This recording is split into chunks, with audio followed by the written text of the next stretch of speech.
আচ্ছা, মানুষ ব্যাংকে কেন যায়? টাকা তুলতে বা টাকা রাখতে? কিন্তু আমি এসেছি চুরি করতে। না, জেলে তো যেতে হয়নি, তবে নর্দমার পচা গন্ধ খেতে হয়েছে। দাঁড়াও দাঁড়াও, কাহিনী শোনো।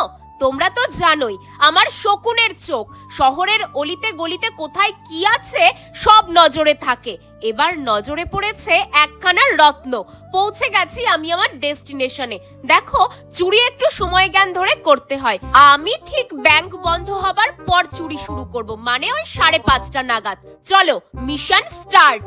না না, ব্যাংকে টাকা চুরি করতে আসিনি, ব্যাংকের সামনে থাকা এই রিয়ার ভ্যারাইটির বাগান বিলাসের ডাল চুরি করব।